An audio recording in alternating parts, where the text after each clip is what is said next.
Okay. Tracking not nearly as technically difficult as this. I'm so much more comfortable with the tracking gear than I am with the technical gear. Let's try again. If it's recording, it's recording. It's not, it's not. Welcome to the intro to tracking session. So if you've got questions, jump in with those anytime. What we're going to talk about tonight, which is on the next slide, arrow to the right. Arrow to the right. Is what is tracking?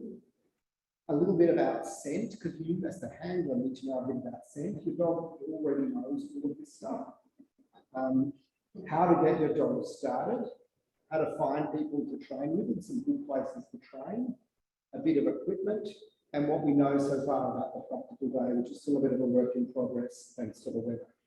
We'll take a bit of a break in the middle so we can play with some equipment, stretch legs, use the bathroom, which is just through there for non-members who are visiting us, and take extra questions.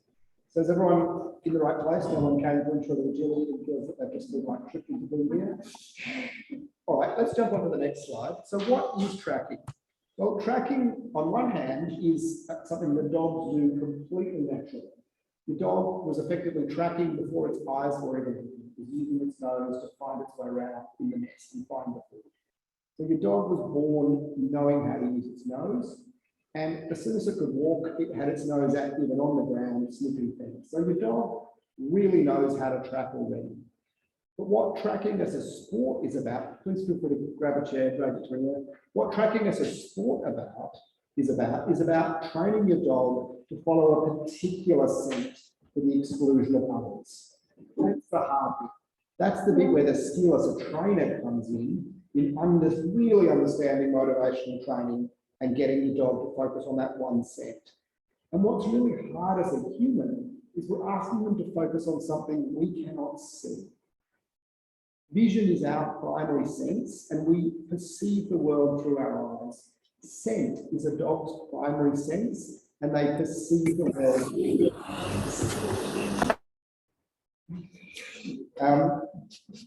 We also hear things.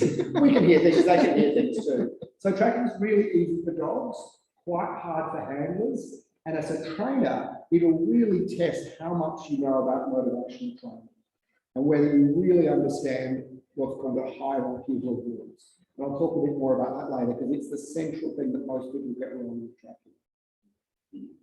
You might hear us interchange between the words tracking and urban tracking. They're both sports. Tracking is the traditional form where we go out in the bush and we track on soft surfaces like grass, leaves, gravel. These are all soft compared to urban tracking on concrete and bitumen. And there's a different skill set involved slightly in training those. So if we talk about urban tracking, we mean the concrete and bitumen. We're just talking about tracking, we mean the grass, which is a lot easier for the dogs. The urban tracking is much easier for the handlers in a sense because you don't have to walk off the road. What tracking looks like when it's going well is a dog, like this dog in the picture, pulling. Pulling is actually encouraged. This is the only sport where we allow and encourage pulling. Pulling the handler along on a long lead. This lead's probably 10 meters long. Dog's got their nose down and knows exactly where they're going. And the handler, a bit like a sack of potatoes, is following along behind. Now, in training, we know where the track is, and we do all the things that we're going to talk about to encourage the dog to use the ground scent. We talk about different kinds of scents. But when we come to test ourselves, and we call that tracking trials or tracking tests, you go in blind. You cannot, you see one post in the ground, it's called a start flag, and from there, all you see is the bush. And you have to rely on your dog to tell you where the lost, very carefully and specifically lost person has gone. It's also different from the other sports, so that you've done agility or obedience, is that it's the only sport where your reward is part of the competition. So even at the highest competition levels, your dog's reward, their food, their toy is waiting for them at the end of the track. So it's so important to tracking that the dogs have a really high level of motivation that we always reward 100% of the time. You don't have to randomly reward this. We always reward this tracking. Tracking is like my passion. I've been training dogs. I didn't introduce myself, Did you introduce others? It's okay. This is Jake. I'm my name's Sandra. Jake. Sorry. totally bad. So just like, I'll just splice It's a lot this in of the video after the beginning. Welcome, my name's Jake. Sorry, this is Sandra. I've been an instructor here at the AC Companion Dog Club since I think 1989. And I've been tracking since then. It's my absolute passion. I love it the most. I have an obedience grand champion dog, that's kind of fun, but tracking is really fun. I've done agility, all sorts of things, but for me, tracking is my favorite thing to do. This is Sandra. I've been an instructor since the 1990s, and tracking is also one of my favorite things to do. And I've got a couple of my dogs up to tracking champions. So yes, that's our area of expertise. Thank you. Sorry, I just pretended that. I just got so excited. I get really excited about tracking because it's so much fun. But I do admit it's not for everybody. It does involve mostly walking around in usually freezing cold, often wet paddocks, frequently very early in the morning when you've got no idea where you're going. And not everybody finds that as fun as I do. Also, most tracking is done on your own, which is good for me because I don't have any friends. So you can do it by yourself, with you and your dog, no one to argue with. And if you're lucky enough to have a friend or two, that helps. That's all you need for tracking. I do put a word of warning in terms of your marital or domestic primary relationship. Just be careful about asking your spouse or child to go and hide behind a shrub when it's -2 degrees and just wait there for 20 minutes until you find them, which you may or may not do. Yes, and don't critique them. It's how they did it when they did it. Yeah, in my very happy 26-year relationship, my partner has made 2 tracks for me, and that's been an excellent amount for our relationship. Other people do it differently, but I'm just warning you to be mindful of that, because it's quite a burden to ask someone to lay tracks for you. But it's okay, because you can lay most of the tracks yourself. The truth is, your dog doesn't usually care who's at the end of the track. They care that their chicken, tennis ball, squeaky toy, frisbee are at the end of the track. And that's what we're training them to find. So it's nice to think about finding lost people, but actually, as long as you get lost, you're the team of my dog will find you. So you've got to think about that, and you can train yourself. I lay a lot of my own tracks, so I'm holding the lead, saying to the dog, go find it, and it's me that laid that track at 15 minutes earlier. So that's just fine. So it's not for the faint-hearted. It's highly compatible with other dog sports. I do obedience and agility with my dogs at the same time as tracking. Doesn't muck that up. If anything, it improves their other dog sports because the mental stamina required for tracking is way more. So let's say I'm competing in the highest level of obedience in UD or UEX. My dog has to concentrate for a couple of minutes at a time per exercise and gets a pad in between. The tracking, they have to have unblinking concentration, even at the beginner level for 400 meters. At the higher level, it's like 1.2 kilometers without blinking or looking at a rabbit or chasing a kangaroo. If your dog can do that, a 30-second round of agility, it's a breeze.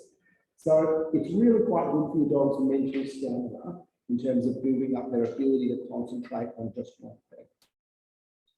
So that's a little bit about tracking in general. We're now going to jump a little bit into about scent before we get into how to start your dog tracking, because knowing a little bit about scent will explain or make a bit clearer why we recommend starting in particular routes.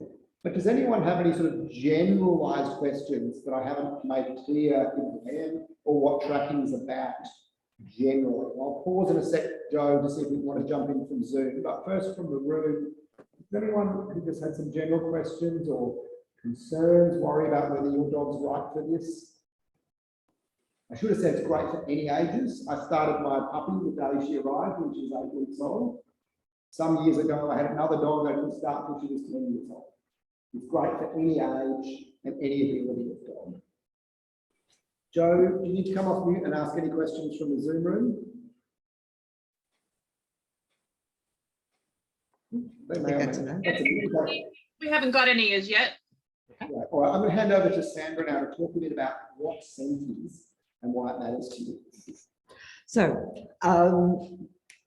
we tend to think of everything in terms of the way we perceive the world. For dogs, about their ability to scent is, or the part of their brain that's devoted to scenting is about 40 times as big as the part of our brain that's devoted to scenting. And that's about 1/8 of their brain. So a really big portion of their, admittedly not enormous brains, are devoted to scent. They can their ability to identify odors is somewhere between 1,000 and 10,000 times as good as ours. So to put that into context, sometimes I make tea or coffee for people and I put sugar in it and then I carry it down and I can't remember which cup the sugar's in, and I have a sniff of it to see, and sometimes I can tell which one's got the sugar in it if there's a teaspoon of sugar in the cup. A dog can pick up 1 to 2 drops, sorry, 1 part per trillion of scent. So that means that if I took 2 drops of sugar solution and dropped it into an Olympic-sized swimming pool, and presumably I had a whole lot of Olympic-sized swimming pools for the dog to check, they could pick the one that had the scent in it. So that gives you some idea about the capacity that they've got, and that's fairly broad for most dogs. It means that for us, if you ask us to look for something or find something, that's exactly what we do for it. We look for it. We use our vision to find it. Dogs don't do that. They live in a scent world, and the first thing they do if you ask them to find something is to use their scent. So what we're doing when we're doing tracking is really, really natural to them. We're just saying, hey, where is it? Can you find it? And they just have to devolve to using the natural thing that they do normally. There's a couple of things that are quite tricky about it from our perspective. One of them is that there's a whole lot of stuff in scent that we simply can't sense at all. I mean, it just isn't there. It's like it would be talking about things that you can see to somebody who was born blind. So dogs, lots of chemicals we don't detect. They detect all the time. All of our hormones that we release, all of the microscents that are released from our body, they're aware of that all of the time. So that means that there's a much bigger picture for them, and there's I guess a fourth dimension to scent for dogs. For us, if we walk into a room and we look at that room, we see it, we can see everything that's there, we can hear stuff, but we have no sense of the past whatsoever when we're there. I don't know who's been in this room before. I don't know what happened an hour or so ago. A dog knows that when they walk into the room. They can smell what was here before. They can smell when it was here before, whether it was here a few seconds before, and a few hours before, a few days before. So it's an enormous world that we really don't know all that much about. And even when we talk about what we think they're tracking when they're tracking, we actually don't really necessarily specifically know. But that gives you some idea of the enormity of their skills and our very small perception of what's going on. One of the relevant things that comes from that is that when we're training, as Jake said, you have to be really careful to be motivational, and you have to be really careful to be doing, because we frankly don't know what it is when we get distracted by something, or when they're taking time to do something, or when it looks to us like they should. It's obvious it goes this way. It just doesn't work that way as far as the dogs are concerned. In terms of Jake's comment about whether all dogs can track, in terms of scent receptors, in our noses, we've got about 5 million little receptors for scent. The I guess lesser breeds of tracking dogs or of scenting dogs have about 125 million, and the breeds that are specifically sort of selected out more for it have got about 320 million. So that's where you come up with this idea of sort of 1,000 to 10,000 times the capacity. They've got more capacity to pick it up, and they've got more brain devoted to processing the whole thing. So even if you've got a little brachycephalic, like a little pug type dog, apart from the fact they might keel over it with heat and exertion, they can still do the tracking. Their noses still work perfectly. A couple more things just about scent. Dogs are really good at detecting the target scent, the target vapor that they're after, from non-target vapors. So it doesn't matter how much surrounding other scent is there, they can still smell the scent that they're interested in scenting. So you see the shows where the drug smugglers bury the stuff in the coffee grounds and things like that. Doesn't work. Dogs don't have a problem with that. It's like looking at a picture with a lot of colours and saying which is the red in it. The dogs can do that just fine. They can also memorise lots of odours, at least 10 odours very effectively. Remember that for 4 months plus without having to have it refreshed, and be able to pick and detect that odour again. So it's not like when they're out there tracking, they've forgotten what it is that they're scenting if they're having problems. There are obvious limitations to what they can do, though. A lot of the time, the scent has to be brought to them by the wind or by whatever. If the scent is being blown away from them, it doesn't matter how terrific their capacity is. If it doesn't present to their nose, they can't pick it up. Actually, I quite like this one. This is a research article. They found that when scenting into the wind, they can scent a rodent at 50 metres, rotting meat at 200 metres, and my particular favourite was whale scat at 1.93 kilometres. I'm not sure who was doing the training to find the whale scat, but there you go.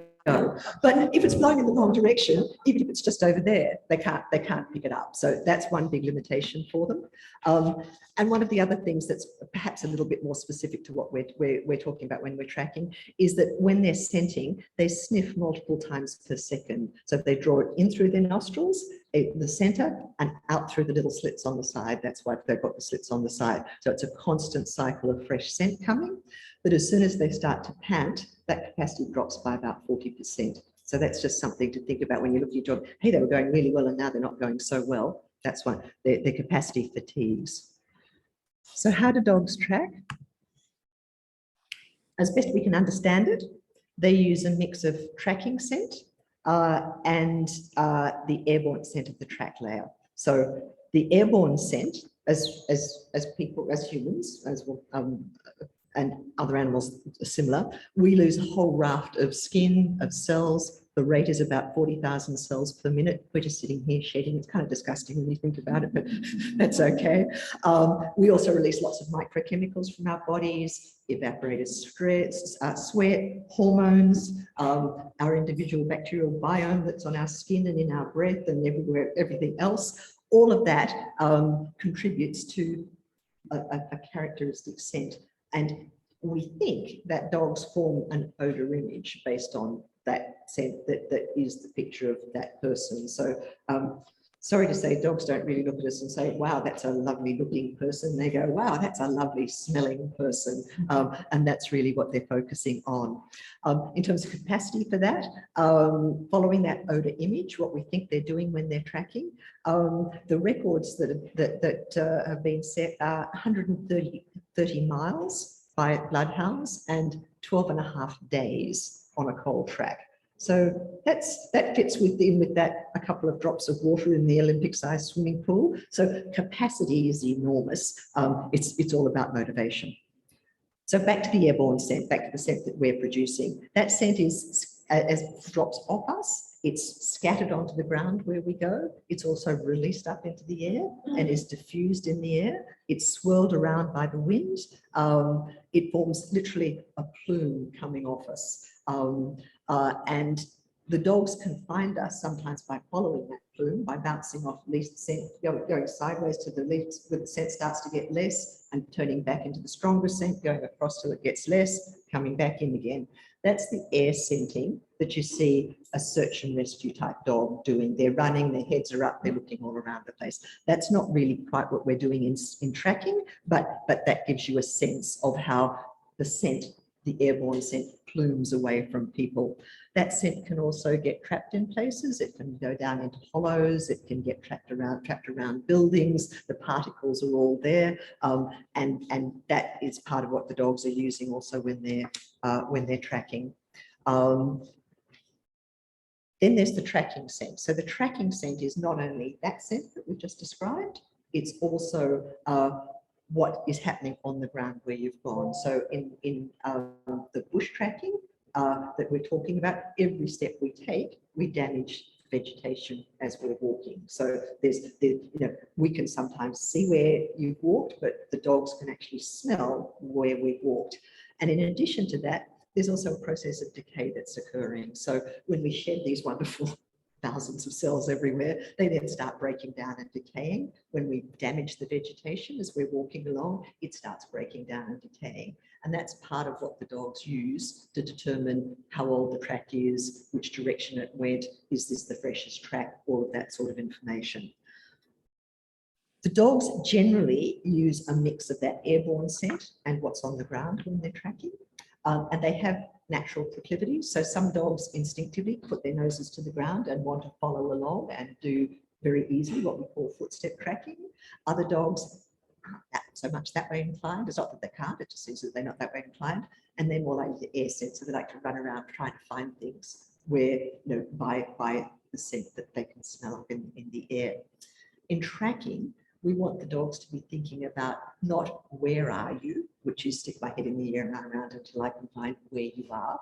We want them to think about where have you gone, so I can follow where you've gone to get to where you are. And that's the process that we're looking at. They can tell when they hit a track which way it's going by the tracking scent that's there, and it only usually takes them about 5 footsteps to work out the difference, which is pretty amazing when you think about it. If you hit something and say, oh no, they're going that way, not that way. 5 steps, a couple of seconds to process it, and they know which way they should be going. And you'll often see dogs using that when they're tracking. In tracking, there's also articles on the track. There's two lots of articles. There are formal articles, which are things that we need the dog to find on the track. That's part of the competition that we do. And there's also informal articles that are there in training, which are things like pegs and flags and markers that tell us, the scent deficient humans, where the track actually goes by something that we can use, as in we can see. But all of that is generating scent. It's generating these plumes of scent, particularly if you've laid your own tracks or the track layer has laid the tracks. It's the same scent that the dogs are using to follow, and that can generate quite a lot of confusion for the dogs as well. So that's something to be aware of when we're looking at tracking. And one final thing just about article scent. It's not how big the article is that makes the difference to the dog. So some quite big things like metal things don't have much scent to them. It's how volatile the scent is that comes off it. So small things that carry a lot of scent that's quite volatile, like nice smelly human socks, those leave a lot of scent and produce a lot of scent for the dogs. So what are the factors that affect this track scent that we've been talking about? One way of looking at that track scent is to say, is to look at what happens if you look at fog, or if you go to the fireworks display and the smoke's all over go to football and it's the part they have the fireworks at the beginning and the smoke's everywhere and you can't see what's going on because it settles on the ground and then it disperses everywhere. Well, air scent with tracking is similar to that. It spreads out in a similar sort of fashion. And the factors that really affect that tracking scent are the wind, obviously that blows it. The faster it blows, the further it goes. The more it swirls around, so if it's blowing strongly in one direction, it's easier. If it's swirling and changing direction and blowing scent this way and then that way and back and forwards, that's harder for the dogs. Humidity makes a big difference. In general, the more humid it is, the more scent continues to vaporize off articles and off the ground, the more rapidly things decay. So the more humidity generally, the easier it is for tracking, and the harder it is. Temperature is the third factor that we look at. And with temperature, the higher the temperature, the faster the air molecules move, so the further things go. And also with higher temperatures, air rises, so it picks the scent up off the ground and lifts it up and away, and it disappears. Whereas in cooler temperatures, the scent tends not to dissipate quite so rapidly, and the air tends to fall, so it tends to keep the air trapped down on the ground. So when Jake was saying, typically you're out in the rain in the early morning in the cold, that's because it relates to lots of those factors, and those are the easy times of days to train dogs to track because it's easier for the dogs.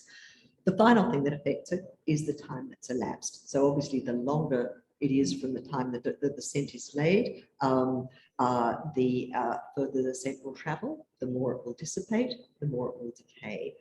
So generally, more time means more challenging track. Any questions about scent from any of that? I know I zipped through it a bit quickly.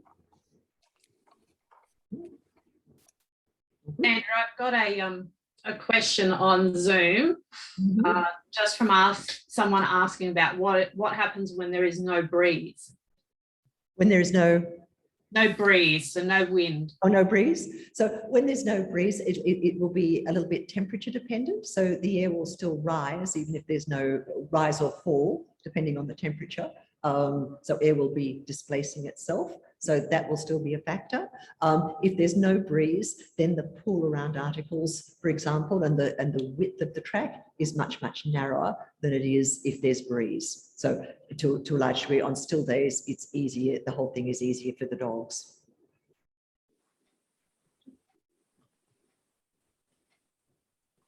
So there's a lot to learn about scent, Yes. but as I said, don't worry too much because your canine partner has all this already.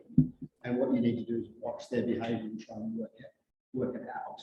Why are they doing that? And come back to these sort of basic things about scent. So we're going to start talking about the three main methods to introduce tracking to your dog, because I'm assuming that's why most of you came tonight, not to educate yourselves about scent, but to get started with your own dog. So we're going to talk about these three methods, and then we'll kind of come back to them on. We've got a Miro board roll draw, like it's an electronic whiteboard with drawers and patterns to show you the interaction between wind and scent, and between ways to make these tracks work better than others. So there's three main methods for starting. They all converge within a matter of weeks, really, with your training. But which one you pick to start depends mostly on you and what makes sense to you. Depends a bit on your dog and its age and its temperament. And it depends on, your situation, whether you're training on your own or with others. So we're going to talk about all three, and then it's for you to think about which one you think is going to work best for your dog. Try that one. If it doesn't work, try another one. It's not the end of the world if the first one doesn't work. All of them depend on reward. So you cannot force a dog to track. But you can also not expect a dog to track. And tracking is hard work, because tracking means ignoring rabbits, ignoring kangaroos. You cannot expect a dog to work that hard for no reward or for little reward. And reward is relative. So if you give your dog massive rewards for doing 15 seconds of exciting agility, why would they work this hard in tracking to get the same reward? So for my dog, for example, her agility reward is praise and patting. Then for obedience, we use kibble, dry dog kibble, and maybe some basic toys. Then we're moving up. When we're in difficult situations, like going to the vet, we use sausage, hot dog. Or if I'm introducing a new behaviour and obedience that I want to reward highly, hot dog. It's kind of middle of the range for me, for my dog. Above hot dog is squeaky toys. Above squeaky toys is tug toys. And above tug toys is freshly roasted chicken. Which do you think I use for tracking? Chicken and tug toys, like combined. Does she get chicken and tug toys any other time? No. Am I a complete bastard? No. She has plenty of other love in her life. She gets kibble, she gets play, she gets boring toys, we walk around. But the best things in life are for tracking. And in my dog's life, food is not free until they're obedience grand champion. Then they can have a bowl. Like none of my dogs have a bowl. No, nothing in life is free until they kind of really earn that. So all of her day's calories basically are for tracking. And they come in the form of delicious chicken and other things. So I reward tracking really highly, even from the very first track, which was 10 meters long. She got that kind of level of reward. And this is where most people go wrong in tracking. And I've seen people who've never trained a dog before, never done obedience, never done agility, do brilliantly at tracking because their dog doesn't have much else in its life. And suddenly, it's like a world of roast chicken that they didn't even know about is right there, and it's the best thing ever. And those dogs do brilliantly. I've seen experienced trainers who do agility and obedience completely struggle because they use those really high value rewards to reward a sit or like 5 jumps. And the dog's like, why would I do this hard work? I get all that for that. And there are some exceptions. If you've got a beagle, 1 piece of kibble does it, right? But most dogs understand hierarchy. Labradors can be a bit the same. But even Labradors can tell the difference between roast chicken and kibble. So not only do I give her roast chicken and tug toys, but I draw it out. So by the end of her first track, she's getting, I take my big handful of roast chicken and I give it to her 1 little piece at a time. Chicken, chicken, chicken, chicken, chicken. So she can't even just gulp it. So it's a real, dogs are not very good at telling the difference between 20 small pieces of chicken and 1 big piece. So she thinks she's getting 20 big pieces of chicken. And then we have a really good game with the tug toy. And that tug toy brings out all those endorphins and that great big rush. Now, not every dog or reward hierarchy will be the same. This is what it is for my dog. Sandra's dogs are a bit weird. Sandra, what's your dog's favourite reward? Water pistols. So we get chicken wings and water pistols. So when we get to the end of the track, they get to eat their chicken wings, which gets me enough time to get my water pistol out. These are big, these are super soaker water pistols, load a litre of water into them.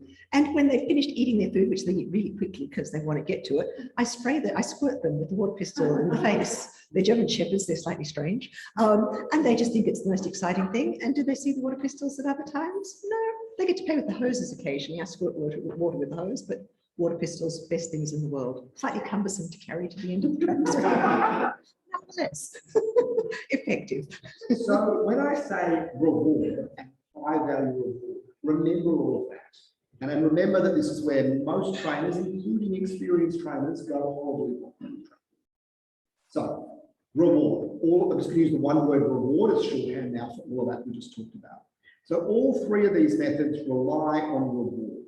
And no method is better than another. It depends on you and your dog. So let's run through them quickly. The first one is called hide the person. So you take a person, preferably one your dog cares about. It might be you. It might be that long-suffering spouse. It might be a friend. It doesn't really matter. You load that person up with the chicken wings and the water pistol or the squeaky toy or whatever else is really good. And you get them, you hold the dog at the start, ready to go. The first few probably have the dog in its harness already. We'll talk about equipment in the break. You have this start flag in the ground already because we're starting to build a picture of what trapping looks like. Dogs don't, humans understand words and commands. Dogs, it's really hard for them to learn that. They understand context. So harness and flag and out in the bush and I can smell chicken. These are the cues that tell my dog we're doing trapping.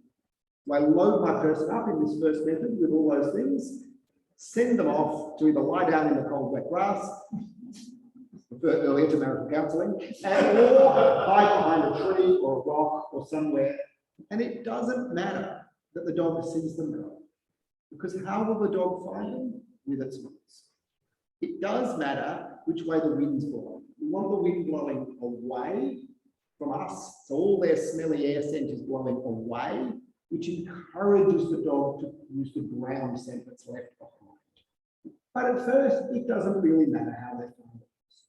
And we charge off with the dog, and the distance, if you've got a Jack Russell Terrier, it might be 15 metres. If you've got a German Shepherd, it might be 40 metres. It depends on your dog and how long they'll maintain their excitement. You want them to be like, I want to go there. I really want to go there. And they want to be excited. The person will walk off, squeaking the toy, being excited. And then they just lie quiet and still. And 99% of dogs will just charge off straight to the person and get the big reward. If they're doing what? Nothing. 10 seconds of charging through the paddock at a great time. And we give them all of that reward for doing that. To start to build the pattern that this is the best game we've ever had.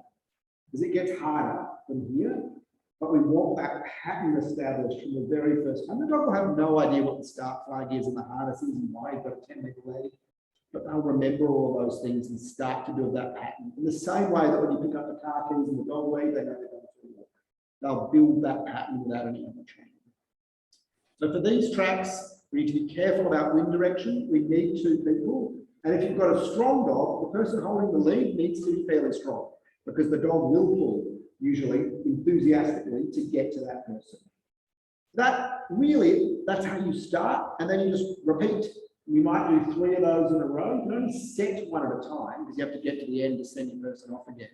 You might do 3 of those in a session and then break. And that's all you can mentally and physically do with your first session. And you might, the next session, do the same thing, but longer.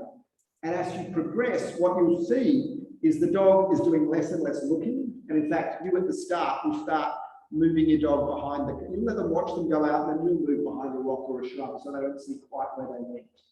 And for the dogs, that's not a big deal because that giant scent plume is still there. And then you progress to leaving the dog in the car and hiding the person and then bringing them out and everything else is the same and they'll charge off and find the person. And that takes you to that sort of, what, about 2-3 weeks mark where all the methods converge anyway. But this method works well if you've got 2 people, if you've got ground where you can hide people, like grounds where there's only one tree doesn't really work because the dog just looks for the tree, but places where there are different spots to hide and where you can think a bit about wind direction. The second, and that's a common method, we often try that method in the training days because it's quite an easy one. Most dogs are motivated to find either their own person or someone they already care about. The second method works really well for most dogs as well. It's easier to train on your own. It's the method I've used with most of my dogs, except the current one, because it's convenient. And basically, you tie the dog up at the start or have them in a crate at the start. You do all the same things. You put the flag in, you take the squeaky toy, you take the chicken, you walk between 10 and 40 meters out, probably a bit less on this one, 10 to 15 is a good start. You put the reward down and then you keep walking so that you don't walk back over your track. And then you do a bit of a loop, a good 10 meters to the side so that you don't contaminate the track. You get the dog and then you charge off and it finds what you've left out there. Some dogs are a little slower on the get-go on this because they're like, oh, great, you're back. And then you've got to explain to them, yeah, I'm back, but the ball is out there. Once they've done it once or twice, they get this really quickly. And then you can move to leaving the dog in the car, setting it out, bringing the dog out, everything else is the same. And by 2 or 3 weeks, you're at the same point as you were if you had to hide the person. The third method, do you want to talk about the third method? Yeah, sure. The third method is to use food. Works really well with dogs that are very food oriented. Works really well because you can start it with really baby puppies because they're interested in food. Works really well if you've got really big, powerful dogs. And the first method that we discussed means that you get dragged on your face several meters as they tow you along. So with this method, you go out with usually initially a mix of types of food. So initially you'll leave quite interesting pieces of food, and as you'll have a handful of food, you walk along, each step you take, you drop a piece of food. If you're really coordinated, you drop the food, tread on it, drop the food, tread on it, drop the food, tread on it. You go out, if you're doing a puppy, maybe 10-15 meters. If you're doing an adult dog, further, and then at the end of that, you put something that dog's going to, the reward, whatever the reward is. The reward doesn't have to, it can be food, can be toys, whatever. And then you go back, get your dog. You don't have to worry about having the dog positioned or anything like that. You just go and pick the dog up from wherever it is, put its gear on, put its harness on, so it starts to realize what the process is. Scratch the ground where the first piece of food is, and like, oh, look, there's a piece of food, and your footsteps aren't super big. There's another piece of food. And look, that piece of food leads to another piece of food, which leads to another piece of food, another piece of food, another piece, another. Oh, look, we found something really wonderful at the end of that process. Very quickly, and often you'll mix up the food a little bit, so you might have a few bits of kibble, a few bits of cheese, or something that they've sausage, or something that they value, and very quickly they start to go, boring, boring, yummy, boring, boring, yummy. Let's skip the boring, go to the yummy, or you just start to space them out, and you end up within a very short space of time at, again, the same space. The dogs are going, not so interested in the boring bits between, hierarchy of rewards, want the reward at the end, realize that the thing that connects the pieces of food is the smell of the person. So follow the track scent, and I'll end up where I need to be. Yeah. And so I used that method on my most recent dog, even though I had great success with the other methods. And that's because I started her younger than my others, and I didn't want to put any pressure on her. So 8-week-old puppy, what's the pressure? You just vacuum food. You don't feel like doing it, you wander off, you don't get the food. Okay. So she was, a vacuumer. So it was very easy for her. And again, within a few weeks, there was no food on the track anymore. She was just getting to the end because she didn't even bother eating the kibble that was on the way, just wanted the chicken at the end. So I didn't need to keep using the kibble. So some people don't like this method because they worry about their dog hoovering food. If it worries you, don't use this method, but it's just a bridge to the dog understanding that the scent is the thing. So general dogs that hoover food, there's nothing joining those dots together. With this, the food is just joining the dots of that scent trail together. And the dogs, it hasn't taught my dog to hoover food or sniffed around in obedience or anything like that. It just was a bridge to her learning, this is how you get to the chicken, follow the human scent. So I'm going to say a little bit more about how often to train and things, and in a minute we'll come to where to train. But before we go on to that, I was going to use the Miro board to just give some examples of where to lay these tracks. And while I'm getting that set up, Sandra will answer any difficult questions you have. I'll answer easy ones too. I'm happy with easy questions.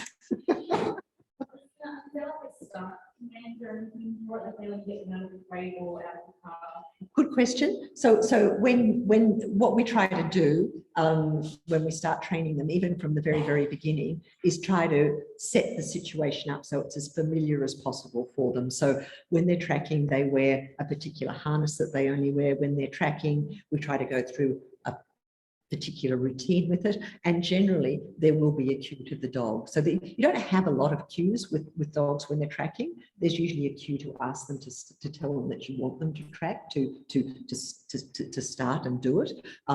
There's usually a cue if they've lost the track to try and find it again. There's usually something to offer them some encouragement. And that's pretty much it. There's not much talking to them when they're on it. It's really, you're a distraction if you're talking to them. So yes, that's usually all there is, and it doesn't really matter what it is. Lots of us just use track. Yeah. I'm going to have to stop this doing mirroring because I cannot drive it and look behind because it's not appearing on the screen. So just bear with us for a moment. Any other questions for Sandra while I just have a technology moment? I haven't got anything from Zoom, but just a comment. If someone in the room asks a question, for those of us on Zoom, Jake and Sandra, can you just repeat the question so we can hear it clearly? And the question that I answered was, is there a command that you use for the dogs to track? Great, thank you. But yeah, I haven't got any questions. Everyone's overwhelmed with all the information, it seems.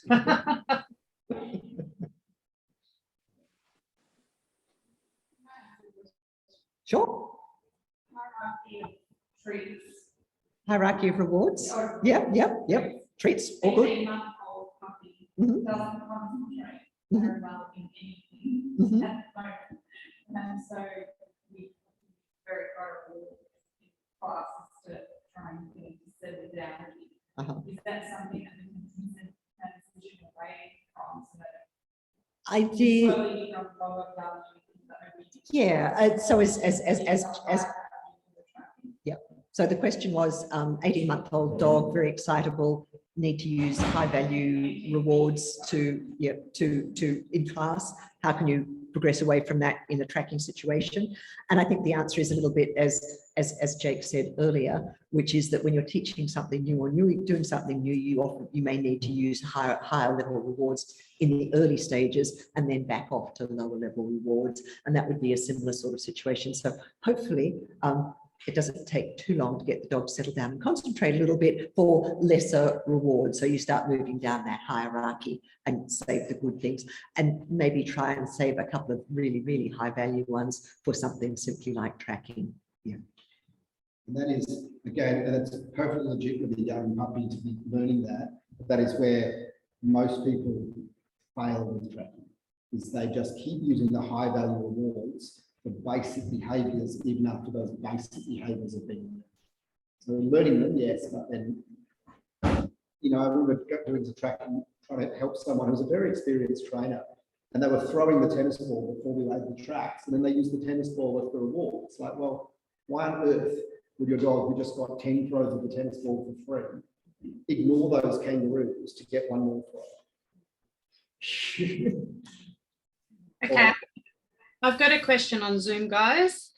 So someone wants to know, if you've got a very food motivated dog and it grabs onto other food, which is not what they are meant to track.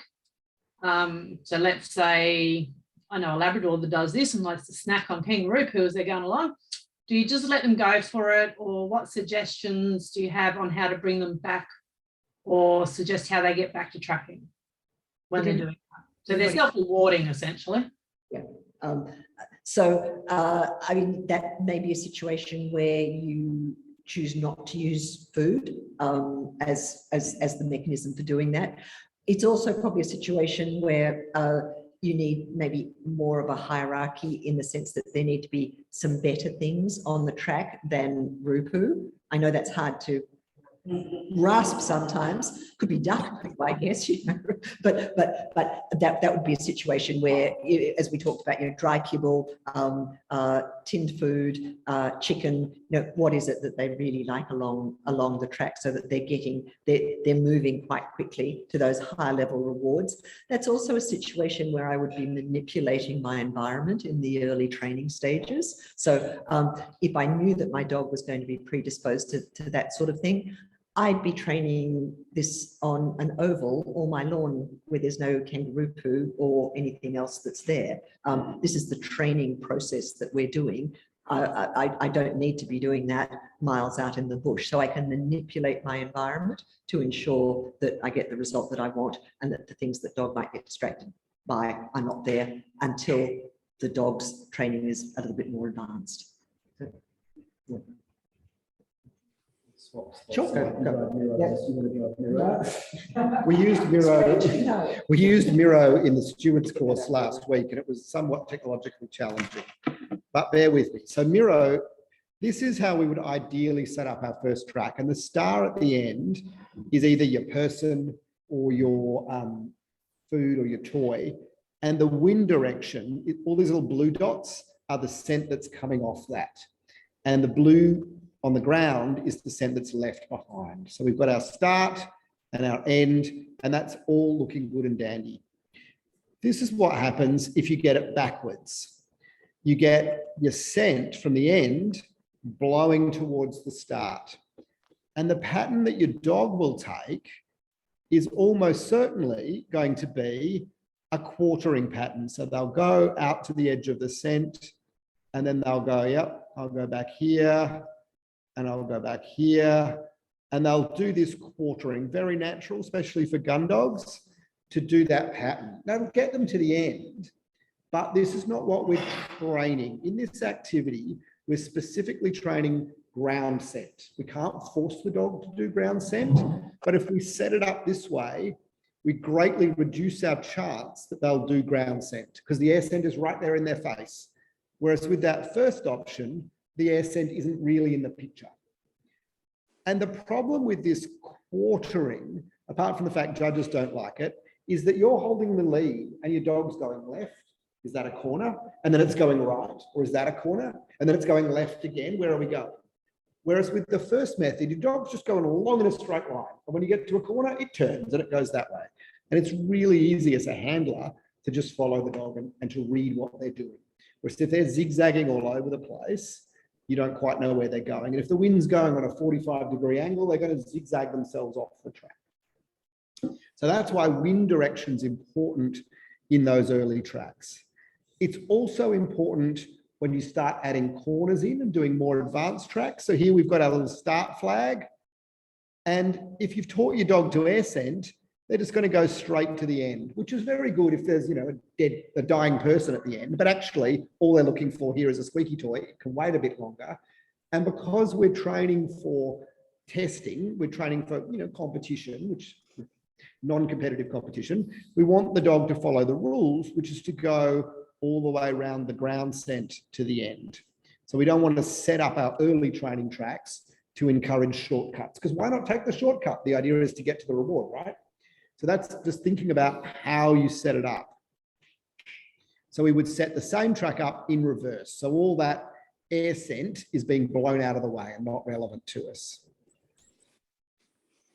I've got some more scent ones. Let me just see what else I've got here. Okay, so there's a few other things with scent that you need to think about, not necessarily right at the beginning, but once you're in that sort of a couple of weeks in, which is even when there's no perceptible wind, when you can't feel any wind, air still moves. And one of the directions it tends to move is towards vegetation. And that could be because of a scent differential. It could be just because of slight movement in that vegetation, moving the air around it. But it tends to be that under the blackberry especially, there bits of scent gather. So doing your track along the edge of a bunch of shrubbery stuff is an advanced move. You don't want to really set that up at the beginning, because what your dog's going to do is be sticking its head in that shrubbery, and you won't know if that's because there's a rabbit in there or because there's scent in there. So think about that one. Also, imagine this is just a track going along the ground. Scent tends to be drawn up into trees. Even again, when there's no wind, the way trees are just moving air and the differential in heat, scent tends to go up in the trees and then just fall to the outside. So it goes up, I don't know how many meters above the tree, and then it falls. So you can end up with sort of a big circle of scent around a tree, even when you don't see or perceive any wind. So it doesn't mean avoid trees, it just means be aware of that. And try not to track in pine forests early on, that's just way too hard. Scent also tends to drift downhill. So if you imagine this is a cross view and that's a slope, if you're walking across that slope, then all other things being equal, scent will be drifting down the hill most of the time. Not always. If it's really hot, it'll be rising up the hill. But if it's cooler or scent equilibrium, it'll be going down the hill. So your dog may be tracking below where you walked, and that'll be why. Or it may be tracking above where you walk, it sits right in the afternoon. Yeah. As the day warms up and Yep. hot air rises. Or if you've laid it in the frost and an hour later the frost is gone, it's moving up. The other one is that scent tends to stick in wet spots or hollows. So we don't quite know which bit of the scent. I suspect it's the somewhat gross thousands of skin cells that are shedding off, get kind of literally stuck in the moisture, and they live a bit longer. The bacteria on them doesn't die and decompose as quickly as it does in the dry. So when you're training urban tracking, so you're teaching your dog to scent on bitumen and concrete, one method is to actually use water, use one of those garden water sprayers as you walk along to wet the stripe that you're walking, so that the scent tends to stick there. So the dog learns, even on bitumen, to put its nose really close and concentrate on the scent that's stuck on the ground. So that's kind of advanced, but it's worth knowing that if you're tracking through a lot of moisture, which this year we are, that those puddles, those damp spots or those little hollows will tend to be little scent pools for the dog. That was just a few extra things I wanted to, wait, there's another one I forgot about. If you're doing the urban tracking, even when there's no wind, if you're tracking near vehicles or bicycles, they do dreadful things to the air and suck scent along with them. So if you're tracking near a road, a car is going to do massive, think about that, you know, a car, like a ton of brick moving along is generating all these air currents, and you can watch it in the fog. And they'll suck the scent along with them for quite a long way. So again, for beginner tracks, you don't really want to do it near the road if you can avoid it, or even right near a bicycle path where people are whizzing past, moving the air in a specific direction. And if you've done that and your dog's behaving a bit weirdly, think about that might be why. So those were the things I wanted to cover with scent and the Miro board, which I think worked better tonight than in the Stewart's course. Did anyone have any questions? We'll just pause for questions before we start talking about equipment and then take a break so people can play with equipment. In terms of progression, going from a short distance over straight line to a longer distance, and then the action, the number of action over the reach. Yep. What sort of progression timeframe from that to short distance? That's a great question. And it depends on two things. So the question, repeating for those on Zoom, is how quickly do you progress from these straight line 10 to 20 meter tracks to these more complicated tracks with corners and more age and more distance? So there's a few variables here. There's objective variables that the dog's dealing with, which is age of the track, which is one variable, length of the track, and complexity of the track.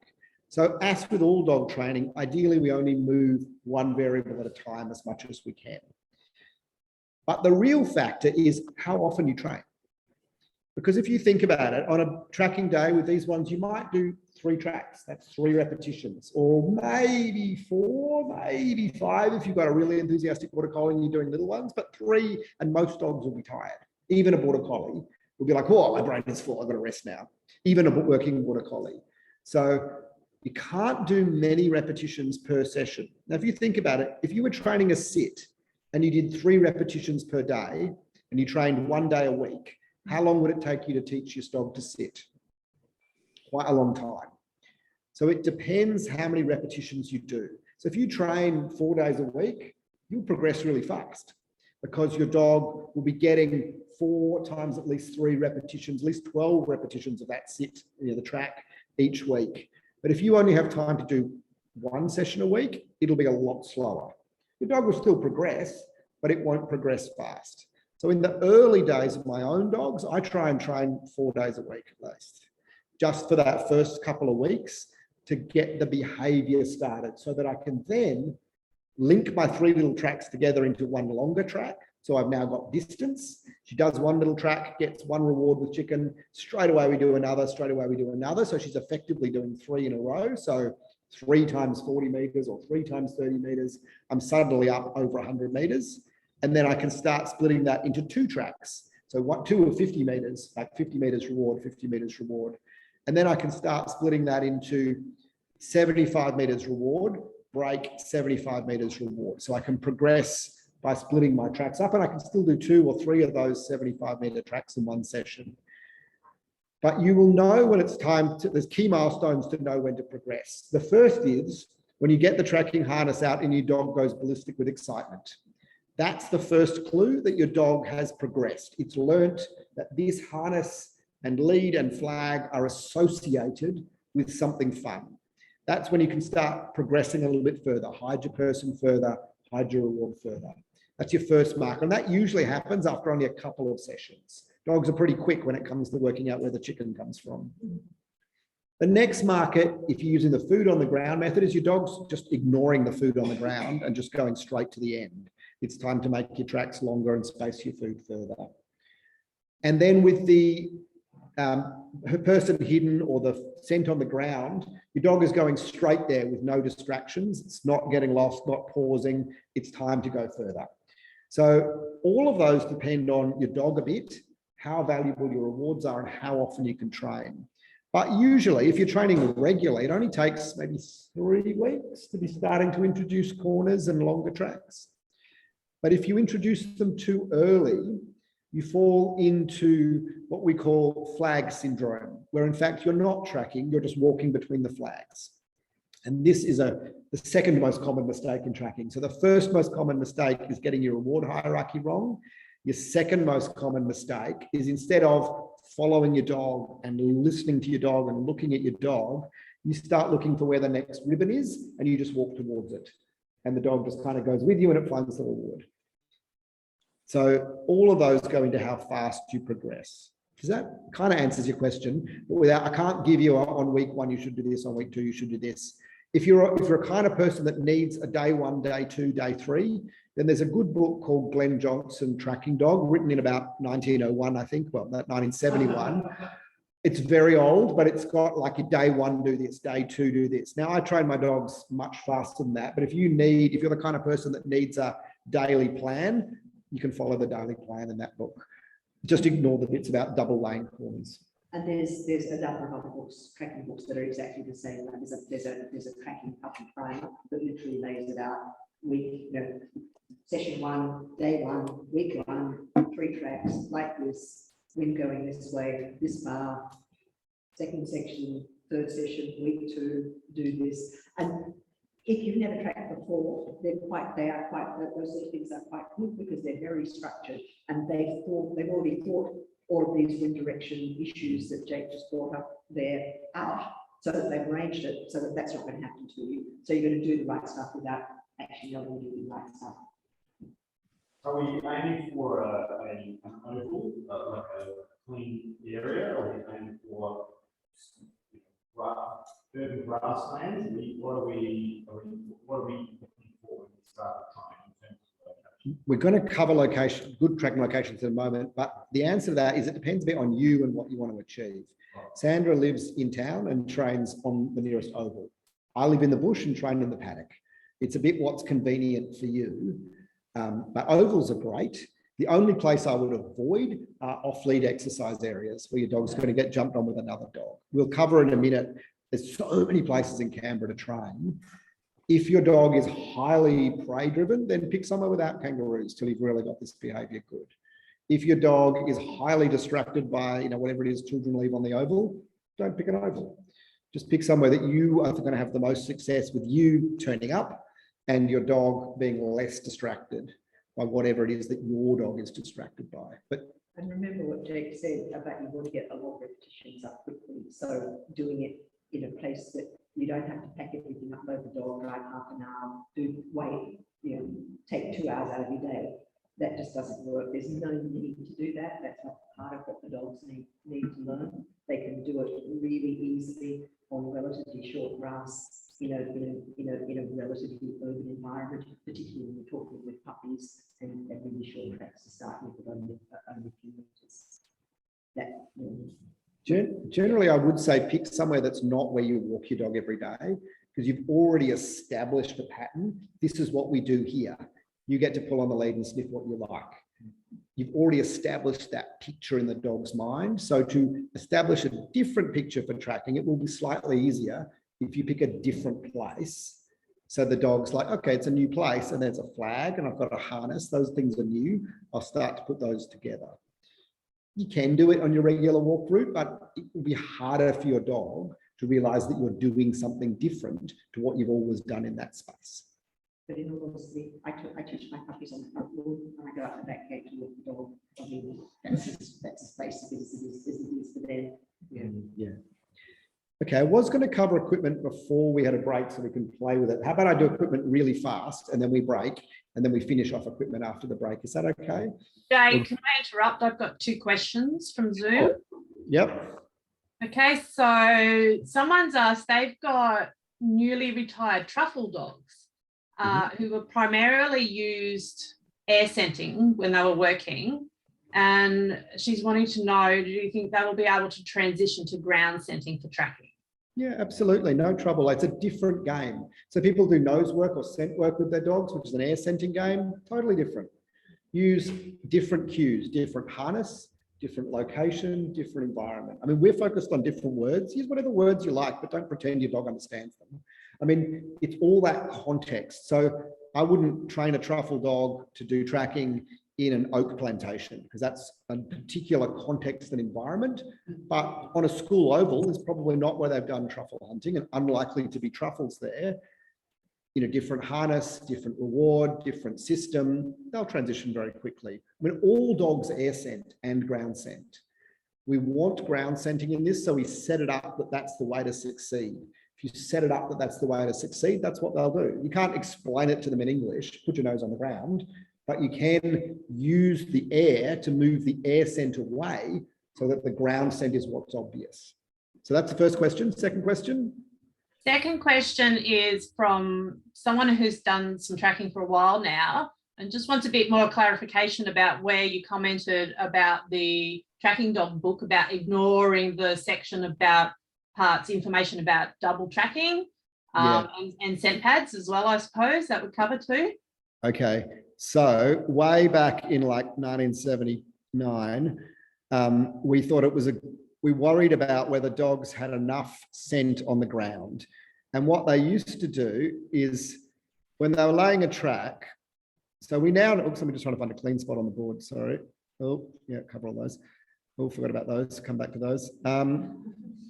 Clean spot on the board. Okay, so now we lay a track like this, and that is so much scent. An hour later, in most conditions, there'll be so much scent there that the dog is like overwhelmed with scent. So let's assume the wind is blowing, wind is blowing to the right. Just imagine the wind is blowing that way. So all of our scent will be blowing away. So we've got our reward at the end and the scent is blowing away. And we think that's a great track. And there'll be a little bit of scent on the sides, but basically most of the scent will be in the middle. And if we do a corner with that method, it's the same sort of thing. So we do this and there'll be a little bit of scent off the side around here, but most of it will be on the track, right? What they used to do is they would do what's called scent pad at the start. So instead of having a nice clean start, they'd walk up and down, up and down, up and down, stop, stop, stop, stop, stop, stop, stop, stop, stop. And then they'd walk and they'd do a corner and they'd go back and forth, and back and forth, and back and forth. And then they go to the end. And basically for the dog, this is like stink camp. There is so much scent on the ground. So that's the first problem, is the dog's like, oh, I don't want to start here. This is too smelly. And they used to like make the dog drop, like right in the middle, like lie down, right amongst all this scent. And the dogs would go on a few meters and they'd sneeze and they'd shake their heads and then they'd start tracking. So you don't want to like smother your dog in scent. That 2 drops in an Olympic swimming pool, there's plenty of scent. Just you walking along, hate to tell it, you're smelly enough for your dog to follow. And then by walking back and forth on the corner, not only can we never quite walk on the same spot, we ruin the dog's ability to know which way the track's going. If you were to bring your dog in at 90 degrees to this middle track, so if you were to bring your dog in from the side, 100% of dogs who haven't been screwed up in their training will go this way.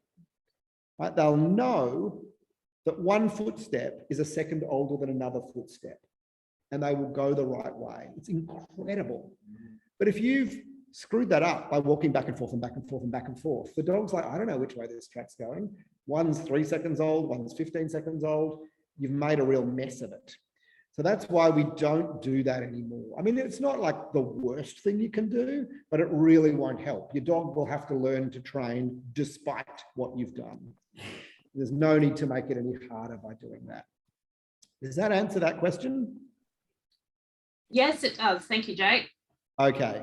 I'm going to quickly go on to equipment. You guys on Zoom won't be able to see the equipment as well. So I'm going to put the PowerPoint on that has some pictures so you can see at least diagrams of them, but unfortunately you won't be able to see the in the flesh ones that we're doing. But if you're coming to the practical day, we will have plenty of equipment at the practical day. And I've got enough spare equipment that if you're coming and you're not sure if tracking's for you, I'll have enough equipment that you can borrow to just try on the day. Okay, I don't know what's happened to the screen share. Can you see that screen? Because all I've got is black. Yeah, we can see it. Well, I can see it. Everyone else can. Well, I've got black screen of death, but Yes, we can. Okay, can you good. see the slide which has the equipment on it, or can you see everything? Can see everything, Jake. Well, as long as you can see the one with the equipment on it, because when I tried to zoom it, how about that? We'll just do that. Yeah, that'll do. Okay. So the first thing you need with tracking is a dog. Let's assume you've got one of those. The second thing you need with tracking is a handler. That would be yes. Then the third thing you need is a tracking harness. And we track our dogs in a harness for 2 reasons. One is to differentiate it from other things. It's one of those cues that helps the dog know we're doing something different. The second is we don't want to constrict their breathing. So by tracking in a collar, you're constricting their breathing. And some types of harnesses are more suitable than others. So a classic tracking harness, which is the leather harness in the bottom center that doesn't have a dog in it, for those on Zoom, the one that doesn't have a dog wearing it, what's important about it is the Y shape at the front. And here's a genuine from the 70s leather harness that belonged to a good friend of mine, Lynn Brooks, who tracked many dogs in its harness. And the dog's head goes here, and the neck is here. And this Y shape means that when the dog has its head down, there's nothing pressing across the trachea. This is below that. And the weight is on the shoulders. And there's a few variations of that leather style of harness. Some have a bit more padding on them, but they all have that classic Y shape. So the one in the diagram has some padding stitched into it. This has a bit of sheepskin velcroed onto it. It doesn't matter. It's just if you've got a bony dog, like a Weimaraner or something, you're probably going to want to put a bit of padding so it doesn't rub on it. So your classic leather harness, or you can do a webbing version of the same thing, which the German short-haired pointer with the blue harness in the diagram has. It's also got that Y shape at the front. This one's from a Hungarian pulley, so it's a bit smaller than the one for the GSP. Or this one, this orange one, is my puppy harness. I tracked Ultra, my puppy, in this last winter. And then when I started tracking again into this winter, she'd grown out of it. So I had to get a new one. But this has that V or Y shape at the front. The kind of harness you don't want is the one that the Airedale is wearing in the picture, which is one with a straight bar across the front. Because that, when the dog puts its head down, presses on the trachea. So that's the kind of harness you don't want. And there's a few varieties of those. But it's anything with that straight bar on the front. Now it matters less. Like if you've got a Jack Russell or a Chihuahua, its head's so low to the ground anyway, it's probably not going to need to lean down. But there's another issue with those harnesses that are straight across like that, and that is that it really constricts the dog's shoulders when they're trying to move. And that's not something that you want to have. That's biomechanically not a sound way to do it. So those harnesses are really not good. Period. The Hungarian Vizsla in the top of the diagram is wearing a sledding harness. So these are designed specifically for encouraging dogs to pull and enabling them to pull, because this is what dogs wear when they're sledding, so they're pulling their sled. So they're designed to disperse the weight not only on the neck and shoulders, but along the flanks of the dog. And these are good for tracking too. A little bit more investment because you have to get the right size for your dog because they're not adjustable, and a bit more faffing to get on until you get the hang of putting them on. There was an unfortunate incident where I put mine upside down and tripped my dog at the start playing in a competition, which I'd never let down. But this is the sledding harness.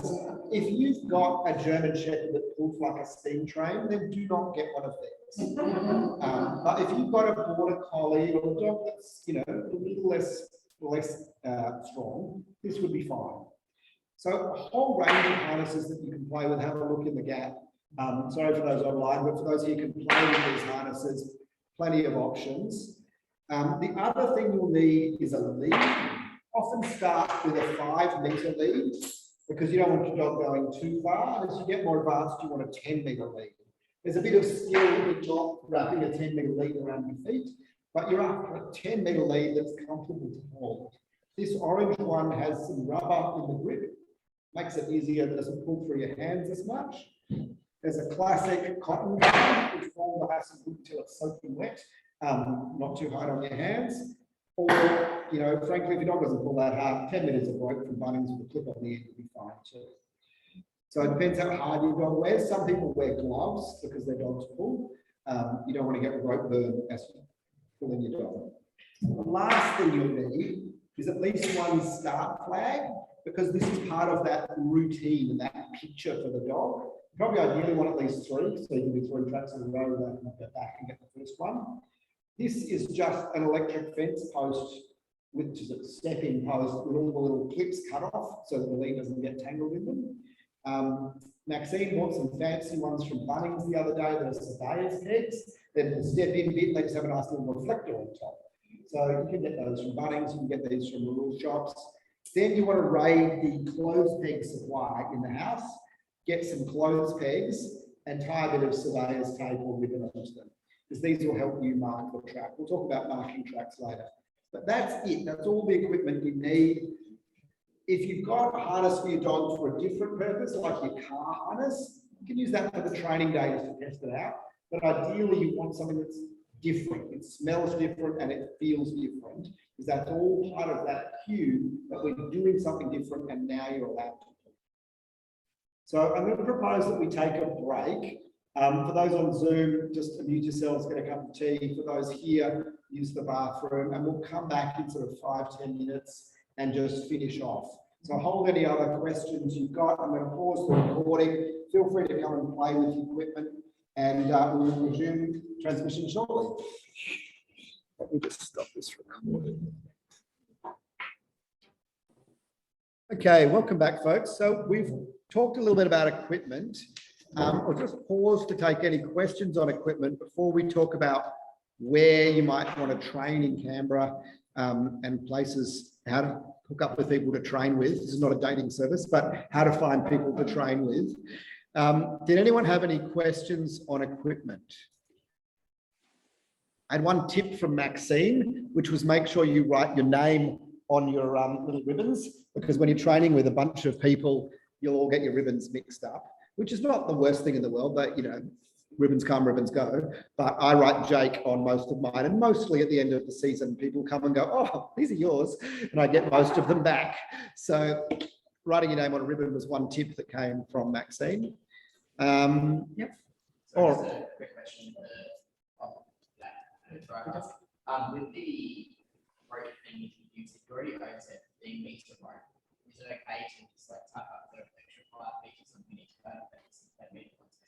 It depends how coordinated you are. So the question for those on Zoom is, if you've already got a 15-meter lead, can you just use that instead of a 5 or 10-meter one? Yes. In competition, 10 meters is the max, so you'll have to cut it for that anyway.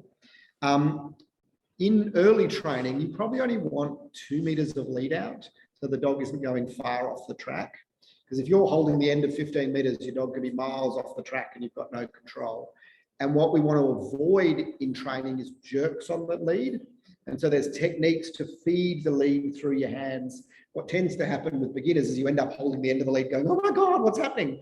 And if your dog's 15 meters away, you haven't got a lot of control. So keep your 15 meters if you want, maybe buy 5 meters of cheap rope from Bunnings and use that early days. Because the other thing is you can tangle 10 meters of lead around a lot of trees and feet and things. So it's actually harder than you think to manage a dog moving at 100 miles an hour and 10 meters of lead. So many people find it easier to use a 5-meter lead to start with. Good question though. Any other questions? I was going to ask the same question in the chat about having 2 dogs. Yeah, so yes, if you want to train 2 dogs, great. It's up to you how much time you have, no trouble at all. Like I have a retired tracking grand champion, and if I don't train her every now and then, she gets really upset, especially if the puppy's getting tracked. So you can train 2 dogs at once. You can train 2 people, 2 dogs at once. You wouldn't use the same piece of grass, like you'd move 20 meters to the side or 50 meters to the side. You don't want to pollute your own tracks. You can use an oval where lots of other people have walked, but your target scent, your track that they're focused on, should be the only one at the start flag and shouldn't be zigzagging back and forth. That's very advanced to lay your own cross tracks. So absolutely you can do 2 dogs, just a matter of how you manage them, who goes first, who goes second, and you might see them progress at different speeds depending on their motivation. But if you're training, if you're out there training, you might as well train 2. And what you will find is, you might think, oh, tracking takes a long time, but as Sandra said, you can do it on the school oval just down the road if you live in Canberra, or if you live in the bush, you can do it down the back paddock. And you don't need to do that much tracking to tire your dog out. So if you've got a border collie, you're probably walking it for an hour a day anyway right now. You can probably fit in 2 20-minute tracking sessions and your dog will be way tireder than going for an hour's walk. So it doesn't actually take more time than exercising your dog does. It's just different, a little bit more tiring for you because you do quite a lot of walking and tracking. So you can definitely do it instead of walking your dog because they'll get the mental stimulation. And, you know, you might track 3 or 4 days a week and walk 2 or 3 days a week. So, you know, you can do that. You don't want to track your dog when it's exhausted. So you wouldn't do an hour of obedience class and then go tracking unless you've got, you know, a border collie or something that doesn't notice an hour is nothing. But most dogs will be mentally tired after obedience. So you do tracking before or a different day. Yep, other questions? Just something on the leads too. 10 meters lead once it gets really wet, gets really heavy, wet and muddy. So you want to think about that in proportion to your dog's size as well, and maybe look for lighter lines. And 10 meters of lead gets really wet and muddy, and you might want to think about gloves because otherwise you end up absolutely filthy. And it doesn't take much speed for a dog to be moving. The lead pulls through your hand. You can have a nice contact with them to injure you, to purchase on. So, or and get a little bit of rope burn. So gloves that give you sufficient sensitivity so you can still feel, but actually protect you in the process are really good to have as well. Says the woman with 40-kilo dogs. Yep. Yeah. Yeah. Yeah, they're good. They're a bit more expensive. So they're like a plastic, extruded plastic lead. They don't hold water and they don't get prickles in them, and they tend not to get tangled as quickly. So they're great. They come in 5 and 10 metre lengths too. You can get those online. Again, if you've got a German Shepherd that pulls like a steam engine, you want some good grippy gloves on them, because rubber falling through your hands can still burn. But yeah, they're great leads because they don't hold the water like the old cotton leads do. Yep, I'm desperately trying to look at how to screen share this. Yep, any other questions on equipment? All right, I'm hoping those on Zoom can now see a map of Canberra.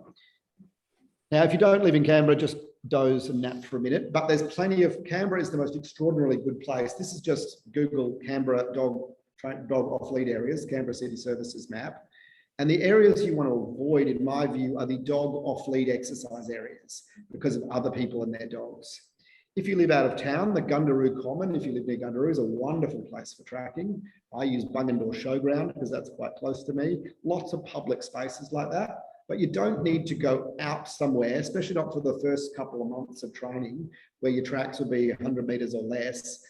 Green spaces all over Canberra, ovals all over Canberra, the ANU campus, heaps of places to train. Jo was going to talk about a couple of her favourite places. Jo, are you with us on Zoom? Yep, I'm here.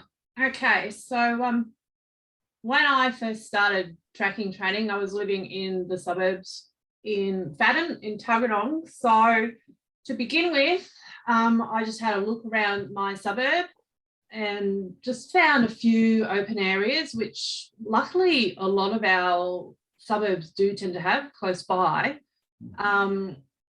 And one of the main areas I went to was at sort of the back of some houses. It was just very short grass, just an open area. Where are you? You're doing the Zoom, aren't you? Find Fadden. I'm You had it. Go back. You had it. There it is. I can see Fadden now. Okay. So if you go where Fadden is, it's probably you probably can't see my thing, can you? No. That's the idea. Fadden's one of those fringe Canberra areas. Yeah. So anyway, so in between some of the houses, there was a nice, just open area where I knew that a lot of people didn't tend to go with their dogs. There wasn't a walking track or anything nearby. And I just started training my dog there. The area was probably, was nowhere near as big as an oval. It was, just a couple of 100 metres with houses on one side and sort of some houses down the other. And then it sort of went in between the houses and narrowed in an area. So I started there. I also went down to there's Fadden Pines where there's like ovals and things like that nearby. I did training in those areas. Those of you who are currently there at the dog club, the car park directly opposite the car park where the Greyhound Club is, there's a grass road verge. I use there for tracking training. But one of the main areas, two of the main areas in the end when I first started was Hume, which is obviously an industrial area. And at that time, there was a lot of vacant land in Hume. And the Monero Highway was on one side, but there was a big 6-foot high fence dividing it. So it was a pretty safe area. And a lot of the vacant blocks there had lovely long grass combined with some friendly kangaroos. And so we went there a lot. And just up the road there off Mugger Lane is the Hume horse paddocks. And I did a lot of training in those horse paddocks as well. Sorry, off the screen. Oh no, I've totally lost the screen now. Sorry. What have you done? That's right. That would be our main dog club training area, and they put a solar farm there down near Mugger Lane. Yeah. But in Canberra, we are lucky that we still do have a lot of horse paddock areas around. And in the Fadden area, we've got those horse paddocks are still there. They do have a solar farm, but in some of the areas, but the horse paddocks on the other side of it are still available. Macarthur also has horse paddocks. Curtin currently still has horse paddocks. as well. And there's quite a few jotted around Canberra. So the rules in the ACT with regards to horse paddocks is they are public land, as in the public can access them. Dogs have to be on lead, however. And obviously too, you're dealing with horses and horse owners, and a lot of the horse owners get a bit nervy having dogs near their horses, even though if you go there, you'll find a lot of them bring their own dogs and have them off lead as well. But they kind of discourage other people coming in with their dogs. But I've found most horse people at these horse paddocks very approachable if you explain to them what you want to do. And they're under the ACT government adjustment program, they generally have paddocks that they're resting. So the horses will be in one paddock, and there should be another couple of paddocks that probably don't have horses in them. That being said, they probably have about 10,000 kangaroos in them.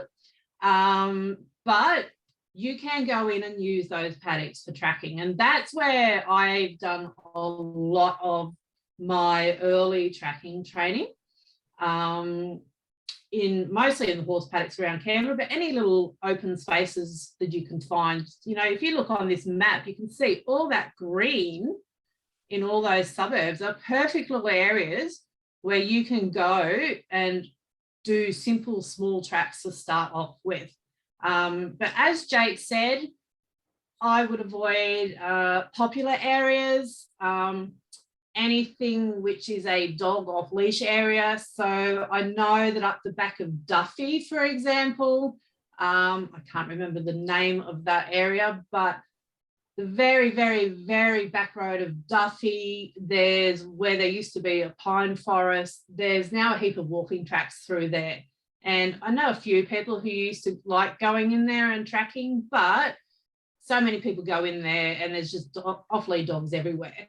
Now, generally, that's not necessarily going to be problematic to you if you've got a friendly dog, but you don't know if their dog's friendly. It's a huge distraction to your dog when you're first starting out training anyway. So it's definitely best to avoid those types of areas. And as Jake said earlier too, try to avoid doing anything near bike tracks. Some of the other areas, actually, there's another area that we used to go to was the, was it the horse paddock? Oh, Julie Cutts, what was it called? That horse place we used to go to. Can you remember? Yeah, you're on mute. Right, so horse paddocks are a great place, heaps of other places, green space. The other big one that's really popular is the Arboretum. So the Arboretum area, dogs are allowed on lead anywhere in the Arboretum. Obviously be careful of the trees, but it's a great area for training. Some people do unlawfully let their dogs off lead, but most people don't. And opposite the Arboretum is the National Rock Garden, which has got a bit of an area too, although that's quite close to an off-lead area on the weekends. So I probably wouldn't use that on the weekends. So, and just as a small comment about particularly early stages, we're trying to make this easy for the dogs to learn. So you really don't want them in environments where there's lots of kangaroos, lots of horses, lots of ducks, lots of all of that sort of stuff there. So if you can find, just as you were teaching the video, you started off with the distractions, the same applies to tracking. These early short tracks, you don't need a lot of excitement and distraction. You don't want the dogs learning the wrong messages. The ideal grass that are really to be learning to track in terms of dogs who want to keep their noses down is grass that's about half as steep for the dogs. So you know that disjoint for the dogs, that's about how big it wants to be. So you don't want to be tracking jackgrass in grass that's multiple inches long, nor super short.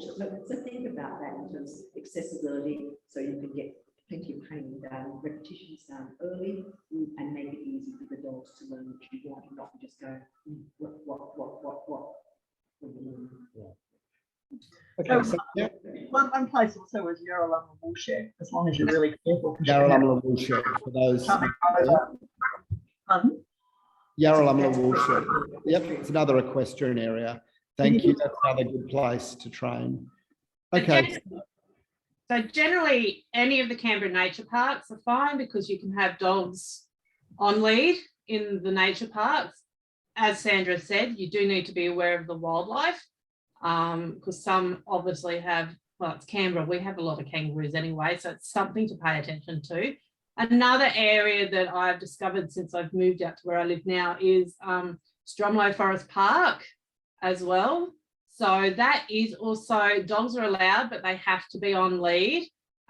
It's obviously a very popular cycling area, but most of the cyclists you will find will stick to the cycle tracks and the mountain bike tracks, but there's a lot of treed areas and some open areas all throughout there that are perfect for some tracking training. And you can walk along the paths there and then go off into the trees and the paddock areas and do some tracking there. And you know, you're perfectly welcome to go into there and do some training as well. So it would be quite similar to the Arboretum as well. Right, thanks, Joe. All right, so let's start wrapping up. So basically, you now know enough to go out and start your dog tracking. Don't be like freaking out going, oh, I need a degree in this before I can start. The worst thing that'll happen is you and your dog will have a good time, or your dog will have a good time and you'll have an average time. Like, if you just focus on that, first step is teaching your dog that you're going to learn a new game and it's the best game ever. That's it. The dog will work out most of the rest, the scenting stuff. You do your best to set it up in a way that's really rewarding, not too difficult, and try more or less most of the time to get the wind blowing away. The dog will work out the rest. So we've talked a lot about 3 different methods for starting, the importance of doing quite a lot of repetitions, the fact that if you can, the best time to train is early mornings where the air is still and the ground is cool, and that you want to find, if you can, someone to train with, partly a bit like a gym buddy, just someone to make you turn up and to give you positive feedback. Looking good today. You know, it's that some people just want to go to the gym by themselves. That's fine. You can train all by yourself. But if you're the kind of person who likes to have someone to give you a bit of encouragement, then find a gym buddy that you can go tracking training with. Will help you stick to your schedule and stick to your repetitions. You've probably gathered by now that it's not something that's amenable to classes. We've tried running classes, and with 2 instructors, you can manage about 4 dogs in 2 hours. It's just not practical, especially as we've only got 3 instructors in the club. So it's just not, there are no classes in this. We hold a beginner's training day and then an intermediate training day. And those who want to come to trials and help set those up, we do a bit of extra training around the edge. There's also the Tracking and Rescue Dog Club of New South Wales, based in Sydney. They have 4 training days a year. You can join them for only $25 and go up to their 4 training days, and some really experienced people there. But most training is done on your own and then working out with others. And you'll find that if you post it on the Facebook page that you're setting up a training place and time, others will turn up. You just start setting things up, and hopefully some of the experienced people will turn up as well and give you some tips. But you don't need much knowledge to start tracking. Remember the bit about reward hierarchy, where most people go wrong is there. And the second place most people go wrong is using lots of these clips and the handler just walks from one to the other instead of focusing on, what is my dog doing? Is my dog taking me there? I'll follow. Is my dog going in a different direction? I won't follow. I'll wait till the dog gives me the right direction. So those are the kind of 2 pitfalls. That's it. It's really easy to do. So you now know enough to get started. If you've kind of gone, yeah, that's interesting, this is not for me, that's fine. But if you do want to do more, we do have our beginners practical day starting up, not this Saturday, but next Saturday. And if you're here, you're probably already on the list for that through the Facebook, through the Eventbrite signups. We've certainly got a lot of takers for that, as we always do. We're still working out the grounds we've used last time we did it at Braidwood are fantastic, but also somewhat underwater at the moment. And you don't need to go to, like, they're the best grounds because there's thick grass, green grass, no kangaroos. But you don't need to go to the best grounds for beginner training. So we may move it into Canberra and train somewhere like the Arboretum. We'll make that call next week. It'll still be on the same day, the same morning, but exactly where will depend a bit on weather and where we can get access to. So we will work out the training days next week. If you've kind of come and gone, that was interesting, but it's not for me, then pull out of the Eventbrite, because the training day is more than full. So we're going to have to drop some people who want to come. So if you kind of don't want to come, that's fine, just drop off. No one will ask any questions. If you do want to come, because it's an ACT Companion Dog Club event, we preference ACT Companion Dog Club members first, and then we give all the remaining dog spots to others on the list. But everyone is welcome to come. We can only just fit so many dogs in the day, mostly because the instructors end up doing a great deal of walking to get each dog to do a couple of runs. But even coming without your dog, you'll probably learn more because you'll watch every dog instead of just yours. So if you don't get a dog spot, be happy actually, because coming without your dog, strangely, as I said, your dog knows all this stuff. It's just you that needs to learn, and you may actually concentrate better without worrying about your dog on the day. So we will be sending out emails and Eventbrite stuff with the details of when that is, but it is that Saturday, and there's only that one beginner's day, and then we'll have an intermediate day. There's also trials where you'll see the more advanced dogs working. Strongly recommend coming to at least one of those, particularly strongly recommend offering to help to make you very popular and get you help, and you'll get to see more advanced dogs working and see what it looks like. We may do an advanced dog, a demo dog on the beginner's day, or a couple of demo dogs, so you can see what an advanced dog working looks like. It's really, it's either like completely unimpressive, it's just a dog walking through a paddock, or it's incredibly impressive because it's a dog showing its handler something that the handler cannot perceive. So it depends how you see it. It's either very impressive or not. All right. Have I got other questions? I mentioned tracking and rescue. You can find them on the web or on Facebook. Yeah, I've got one from Zoom, Jake. Grab a few beginners books out of the cupboard. Yeah. Yes, question on Zoom. Yep. So someone wants to know, when it comes to tracking training on an oval, they just want to know how will that work, because the dog gets to see where you and the reward are. So they just wanted a bit of clarification about that, please. Yep, so you can't really hide a person on an oval. That doesn't work so well. But you can often hide a reward on an oval, because remember, dogs don't actually see that well. And something that's still, like a dark piece of cloth just lying on the ground, isn't something they see. So you can leave a t-shirt, kind of a dark t-shirt or a green t-shirt on the ground on an oval, and they won't see it. They'll smell it before they see it. So especially if it's 100 meters away and you're keeping them on a lead, or 30 meters away, they will smell it long before they see it.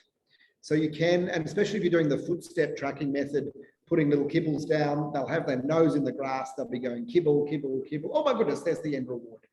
We see it because we're like 6 foot tall. Well, I imagine I'm 6 foot tall. And we look. Dogs are not as tall. Even Sandra's German Shepherds are not that tall. They don't see as far, and they don't see things that aren't moving very well. So something that's still and flat, lying on the ground, just because we can see it and we know it's there, it's actually not how they usually find it. So yeah, you can train on ovals. Just be a little, like, don't use a giant tall thing as a reward. Use something that you can lay under a bit of old t-shirt or something on the ground, and something that's a color that to dogs is perceived as similar to the ground color. And you can also, lots of ovals have shrubbery around the edges. You can put your reward in the edge once you get a bit more advanced. So there's plenty of spaces. Again, try to think like a dog, see the world through your nose instead of through your eyes, and it looks quite different.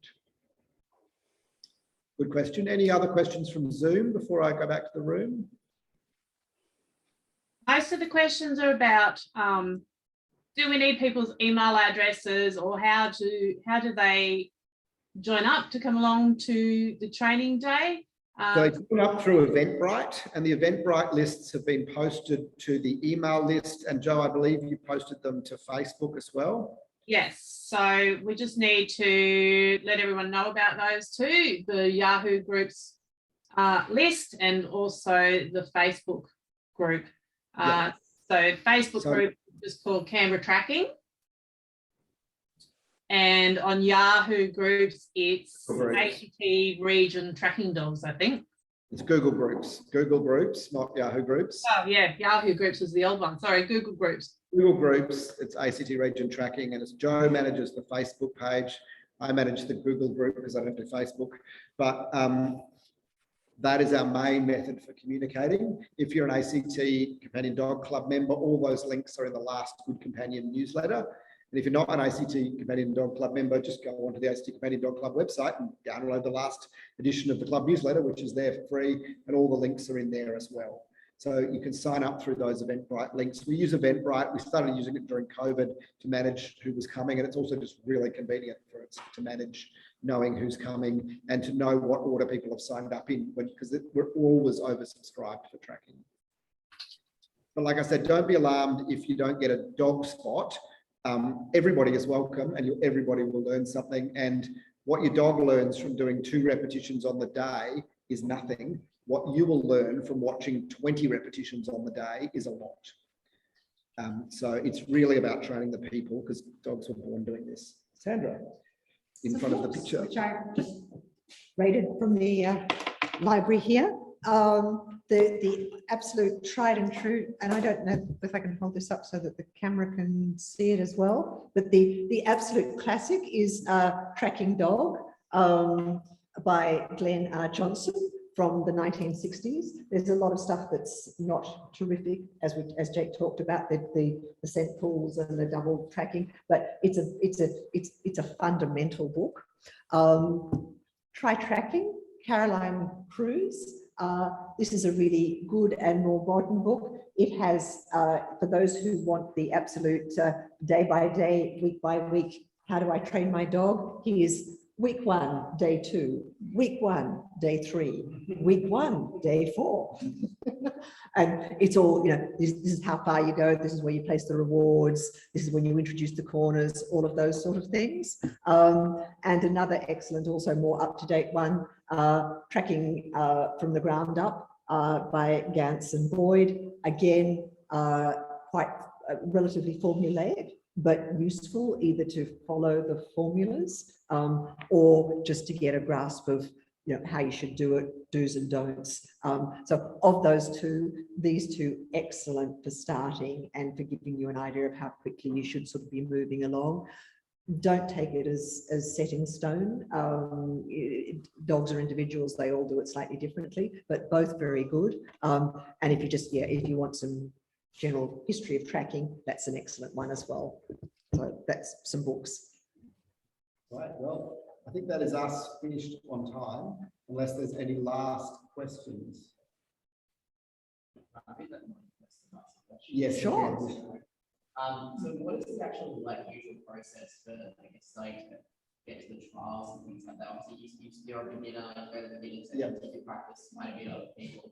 Where does it kind of go from there? Yeah, okay. So the first level of competition. So what it looks like in a tracking competition is first you have a bunch of people sitting in the car park somewhere, and then it's your turn, and you go with the chief steward to your track. And what you see is one of these tracking poles alone, sad, standing in a paddock. And the judge will go, there you go, off you go. And actually, they ask you if you're ready. That's the key thing. Are you ready? Yes, I'm ready. Off you go. So that's it. And then you can go as slow as you like. Tracking is not timed. There's no first, second places. It's a competition, but the grading is individual. You can be excellent, very good, good, pass. So it's a competition, but everyone is so excited when someone passes because it's not competitive. And the tracking rules set out what each test is. So jump on the ANK website, download tracking rules, and you'll see that the track 1 is prescribed as 400 meters, 2 corners, and a known track layer. So you have the BYO track layer, and the steward takes your track layer away, and the track layer goes to the paddock, and there's this, and there's about 1,000 of these little clothespins. And their job is to walk along and pick up each one. And while they're walking along, they're leaving their scent. They get to the end. We usually don't leave a person at the end. Sometimes we do for track 1s because they're only 20 minutes old. And if you pass track 1, that's it. You never have to do it again. It's not like obedience, we have to do it 3 times. You move on to track 2. And track 2 is 800 meters. and then track 3, track 4, all the way through. You can win titles, so you get a TD, a tracking dog, after you get 1, 2, and 3. And it's a couple of years since we've had a tracking dog title, partly because of COVID, partly because it's by far the rarest of the dog titles. Like, we get dozens of agility and obedience and other titles, but tracking is really special because not many people have the mental stamina to get it. But you will basically, if you think you're ready to trial, you want to speak to come to some of the training days and do some what we call blind track. So you train with someone who's more experienced. You might put on the list, I think I'm ready to do a blind track with someone willing to lay it for me, which means someone will lay a track, someone who's got the advanced skills of mapping, which means even with no flags, they know exactly where it is. And you can have a go of seeing what it's like to just have a start flag and are you ready? And you want to definitely be ready before you enter a trial, because we can usually only take about $6 of a trial. So you don't want to get, maybe I'm ready, I'll see how I go. It's hours of work to prepare each track. So you want $6 to pass at a trial and everything, but you want that. So yeah, you can progress to trialing. Some people progress to trialing in their first season. Many people don't progress to trialing until their second season. And the seasons are winter. We only do competitions in winter because of the snakes. And although you can do urban tracking all year, winter is the best time for dogs for tracking. Does that answer that question? Yeah, feel free to talk to me, especially if you've already done quite a bit of tracking, you think you might be ready to trial, come talk to me about that. You have another question? I have strong feelings about dogs. Yep. This is more of a solid sport. Is it something that's accessible to dogs that are just not really Perfect. Yeah, if your dog has strong feelings, tracking is one dog at a time, miles from any other dogs. So your dog is alone out there on a 10-meter lead with no people and no other dogs. That's right. Yeah, so we can. The best thing to go to is one of the German Shepherd Dog League's tracking trials. There's 8 German Shepherds. They're never anywhere near each other. The dogs don't even get out of the car at the same time. Yeah, so it's a good sport for dogs with social diversity. It's also a good sport for dogs that lack confidence, because it really builds their confidence. It's a good dog for confidence, sport for confident dogs too. It's a good sport for old dogs who can't jump anymore. It's a good sport for young dogs. But the dogs love it. I've yet to meet a dog that doesn't love tracking. It's whether, as a handler, you can understand the hierarchy of rewards and whether you can enjoy walking around with golden cats. I can't see why you wouldn't, but it's so rewarding in my view to see your dog just having a ball, doing what they know how to do, and to see your dog confident, like, I was stopped on the track like a dummy, and my dog will look back at me like, "You idiot, can't you see it goes this way?" And just like, "Come on, let's go." So I love that confidence and independence that it brings in dogs. Yeah, they don't speak like that. You get the gist. No, you get them. They do speak almost like that. Yeah, so it's heaps of fun. And if you can train a dog to track, obedience, all those other things, it works. Any other last questions or any last questions from Zoom? No? Right, well, happy tracking. We'll be in touch via the email list and the Facebook group about the training day. If you aren't on those lists, feel free to put yourself on those lists. If you have trouble with the technology, you can ask Sam. All right, thank you all very much. Happy tracking. Good night. We'll stop that recording.